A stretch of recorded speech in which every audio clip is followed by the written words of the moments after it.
Hey, Ollie here from Body Catchers Performance Nutrition. Now, today, we've got 5 things that endurance athletes and athletes in general just need to stop doing in order to get the best out of their performance, the best out of their efforts, and make their bodies look the best they can do. So the first one is to stop having so many bloody energy bars. Now, just because you're running a 5K does not need to mean you refuel by having an energy bar.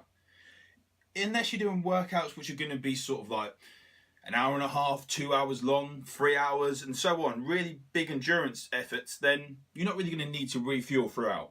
Making sure your nutrition is on point from the start of the day to the end of the day is what's going to make so much difference there. You're not going to have to worry about energy bars. The next one is a little bit on that subject as well, and that is too many carbs. Now, if you've been following my videos, you know that I'm not a believer in going very, very low carb.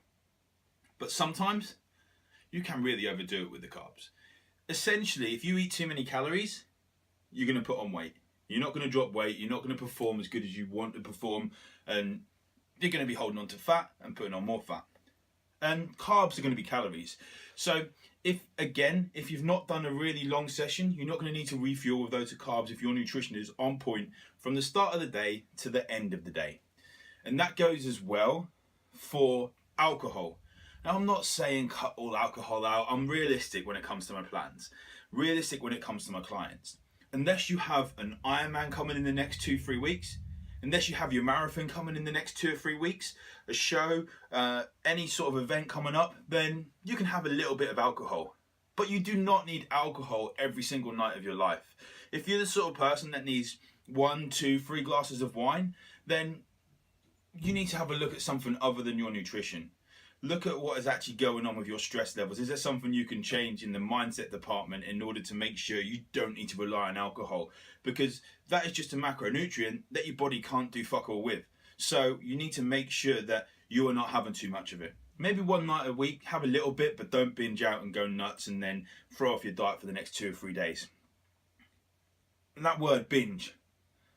I see so many people not eat during the day, and then it comes to 6, 7 o'clock, and they have to just get so many calories in, and they binge eat because they're tired, because they're hungry, because they've not focused on the nutrition throughout the day.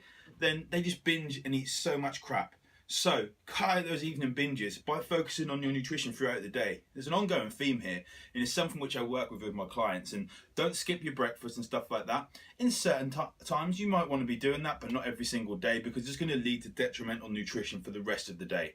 And also on that, make sure your portion sizes aren't massive.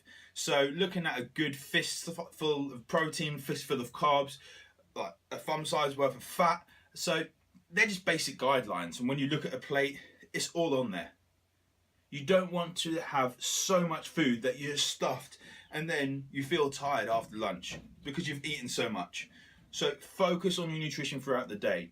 At the moment, I am still taking on clients, and honestly, I'm one of the best in this field. So my prices are going to reflect that. If you are seriously interested, get in touch.